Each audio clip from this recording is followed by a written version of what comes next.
को दोबारा आबाद कर लिया। ये इतनी अजीम जंग थी कि कुरान के सूरह रोम में इस जंग के बारे में आयात भी भेजी गई, जिसे हम इस वीडियो में एक्सप्लेन कर चुके हैं। इस सब के बाद रोमन एम्पायर ने तो पर्शियंस को हरा दिया और अपने क्रॉस को वापस लाकर पूरे जेरूसलम की सिटी को दोबारा आबाद किया। और अब रोमन एम्पायर का ख्याल था कि उन्हें चैलेंज करने वाला दुनिया में अब कोई भी नहीं। लेकिन साथ ही अरब में मुसलमानों की खिलाफत बहुत तेजी से आगे बढ़ रही थी और मुसलमानों की खिलाफत इतनी मजबूत हो चुकी थी कि कुछ ही सालों में हजरत उमर रज़ियल्लाहु अन्हु की खिलाफत में एक बार फिर जेरूसलम को चारों तरफ से घेर लिया गया।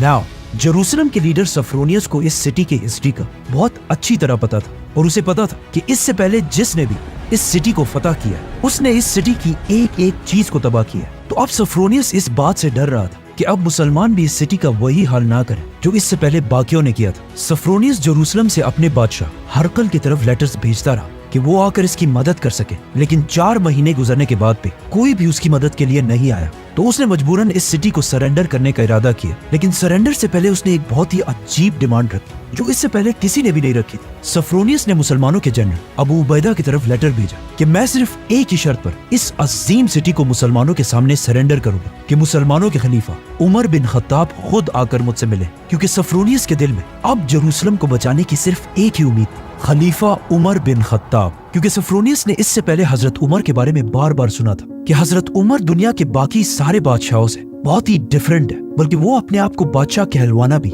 पसंद नहीं करते और दुनिया का सबसे ताकतवर इंसान होने के बाद भी बिल्कुल आम लोगों की तरह जिंदगी गुजारते हैं। हजरत उमर रज़ियल्लाहु अन्हु की यही सिंप्लिसिटी की स्टोरीज पूरी दुनिया में मशहूर हो चुकी थी कि एक बार एक रोमन जनरल मुसलमानों की कैपिटल मदीना है और सहाबा से कहा कि मुझे खलीफा उमर से मिलना है। उस जनरल का ख्याल था कि हजरत उमर जरूर किसी बहुत बड़े महल या पैलेस में रह रहे होंगे कि मुसलमानों का इतना अजीम खलीफा जिसके नाम से पूरी दुनिया कांपती है एक दरख्त के नीचे पत्थर पर सर रखकर आराम फरमा रहे हैं। हजरत उमर रज़ियल्लाहु अन्हु की इसी सादगी का सफरोनियस को बहुत अच्छी तरह पता था और उसे पता था कि जेरूसलम को तबाही से सिर्फ हजरत उमर ही बचा सकते हैं। तो अबू उबैदा ने मजबूरन हजरत उमर रज़ियल्लाहु अन्हु की तरफ खत भेजा कि बगैर किसी खून खराबे के अब जेरूसलम को सिर्फ आप ही फतह कर सकते हैं। ये देखकर हजरत उमर रज़ियल्लाहु अन्हु ने सारे बड़े सहाबा को अपने पास जमा किया और उनसे पूछा कि अब मुझे क्या करना चाहिए, जिस पर हजरत उस्मान रज़ियल्लाहु अन्हु ने मशवरा दिया कि आपको जेरूसलम की तरफ नहीं जाना चाहिए क्योंकि रोमन्स ऑलमोस्ट ये जंग हार चुके हैं और अब उनकी इतनी औकात नहीं है कि खलीफा खुद उनके पास जाए।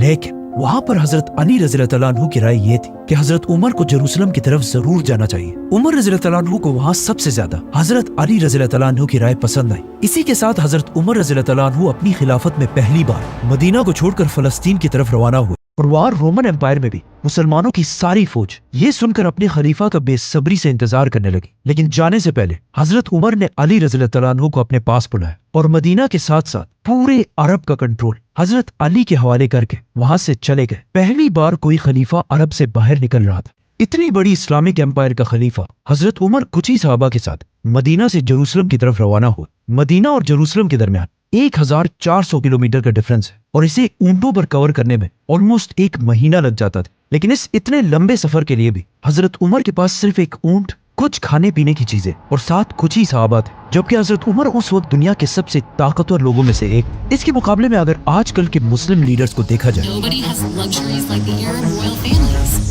जैसे ही हजरत उमर वहाँ एंटर हुए तो वहाँ खालिद बिन वलीद और यजीद बिन अबी सुफियान उनको वेलकम करने के लिए खड़े थे और इन दोनों ने इस इम्पोर्टेंट दिन की वजह से बहुत ही कीमती और महंगे कपड़े पहने थे। हजरत उमर ने जब इन दोनों के महंगे कपड़े देखे तो उन्हें बहुत सख्त गुस्सा आया और उन्होंने जमीन से कुछ पत्थर उठाकर इन दोनों की तरफ फेंके और कहा कि ये तुम लोगों ने क्या पहना है, इतनी जल्दी तुमने हमारे तरीके छोड़कर रोमन्स के तरीके अपना लिए हैं। अब जैसे ही हजरत उमर यहाँ पहुंचे तो वहाँ जेरूसलम के क्रिश्चियंस को भी खबर मिल गई कि हजरत उमर सिर्फ उनकी रिक्वेस्ट पर मदीना से चलकर यहाँ पर आए। तो सफरोनियस ने अपना मैसेंजर हजरत उमर रज़ियल्लाहु अन्हु के पास मुसलमानों के हेडक्वार्टर भेजा और यहीं पर हजरत उमर ने अपनी जिंदगी की सबसे इम्पोर्टेंट एग्रीमेंट, जिसे आज तक पूरी दुनिया याद करती है, साइन की। और ये तारीख में पहली बार था कि किसी बादशाह ने जेरूसलम को इस तरह फतह किया। बिस्मिल्लाहिर्रहमानिर्रहीम। ये अमान अल्लाह के बंदे अमीरुल मोमिनीन उमर बिन खत्ताब की तरफ से तमाम क्रिश्चियंस के लिए कि अगर वो जेरूसलम को छोड़कर जाना चाहे तो जा सकते हैं और अगर यहीं पर रहना चाहे तो उन्हें यहाँ कोई नुकसान नहीं पहुँचाया जाएगा।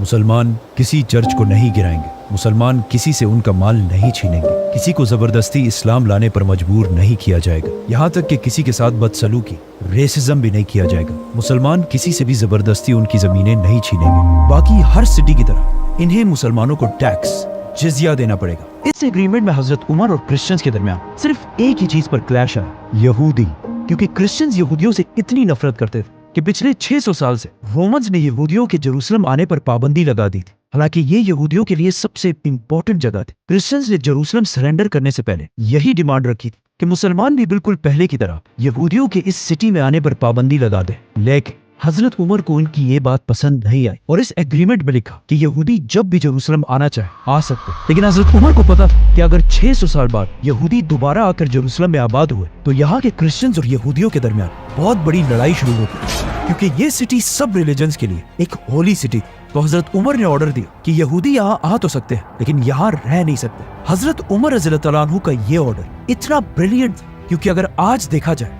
जब से यहूदी फलस्तीन आकर जबरदस्ती आबाद हुए तब से लेकर आज तक फलस्तीन में एक अनएंडिंग वॉर चल रही है जो आज तक जारी है।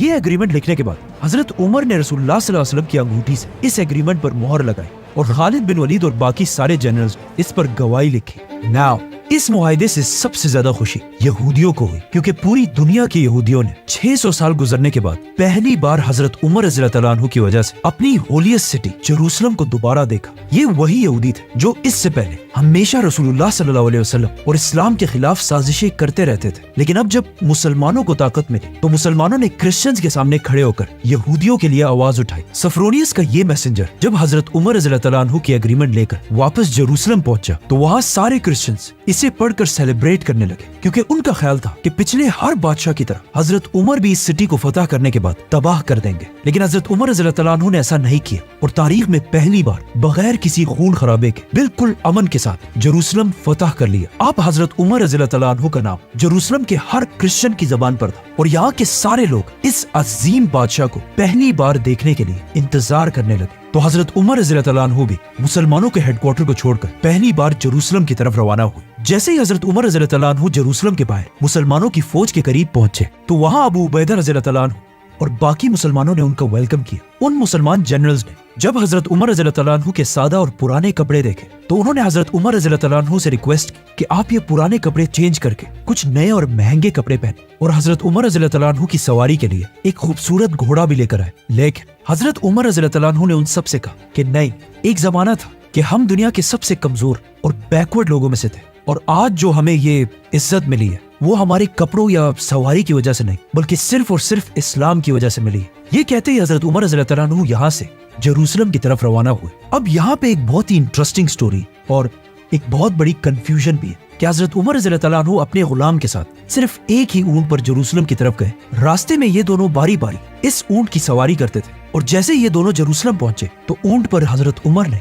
बल्कि उनके गुलाम बैठे हुए थे। ये स्टोरी हम सब ने बचपन से बार बार सुनी है, लेकिन ये बिल्कुल एक अनऑथेंटिक स्टोरी है जो इस्लामिक हिस्ट्री के किसी भी बड़े बुक में नहीं मिलती और ये स्टोरी लॉजिकल भी नहीं क्योंकि मुसलमानों की फौज जिसने चारों तरफ से जेरूसलम को घेर रखा था, उनके और जेरूसलम की गेट के दरमियान इतना फासला था ही नहीं कि जिसके लिए ऊंट को बार बार चेंज किया जाए। इसके अलावा मुसलमानों की फौज में उस वक्त हजारों ऊंट मौजूद थे, उनमें से भी किसी ऊंट को यूज किया जा सकता था। और अगेन ये स्टोरी किसी भी इस्लामिक ऑथेंटिक बुक में नहीं लिखी हुई। इन सब चीजों को देखकर यही लगता है कि ये स्टोरी बाद में आने वाले लोगों ने अपनी तरफ से बनाई और इस्लामिक हिस्ट्री की लेटेस्ट बुक तारीख उम्मत मुस्लिमा में भी इस स्टोरी को एक अनऑथेंटिक स्टोरी कहा गया है। लेकिन आपको मेरी बात सुनने की जरूरत नहीं है, खुद जाकर रिसर्च करें और चैट जीपीटी से मत पूछें, वो आपको गलत बताए, खुद रिसर्च करें। हजरत उमर रज़ियल्लाहु अन्हु सीधा जेरूसलम के अंदर एंटर हुए और वहाँ के सारे लोग उनकी सिंपलिसिटी देखकर बहुत इंप्रेस हुए। जेरूसलम में क्रिश्चियंस के लीडर सफरोनियस हजरत उमर को सीधा उस चर्च की तरफ ले गए जो आज तक क्रिश्चियंस के लिए सबसे होली जगह है। हजरत उमर जब चर्च में ही थे तो नमाज का वक्त हुआ। सफरोनियस ने वहीं पर हजरत उमर को चर्च के अंदर ही नमाज पढ़ने की रिक्वेस्ट की, लेकिन हजरत उमर ने वहां नमाज नहीं पढ़ी और कहा कि अगर मैंने यहाँ पर नमाज पढ़ ली तो मुसलमान जरूर इस चर्च को एक दिन मस्जिद में कन्वर्ट करेंगे। और हजरत उमर नहीं चाहते थे कि मुसलमान क्रिश्चियंस की इस होली जगह को बदल दें। और हजरत उमर की बात बिल्कुल सही थी क्योंकि आज इस चर्च के करीब ही उमर बिन खत्ताब के नाम से एक मस्जिद बनाई गई है। हजरत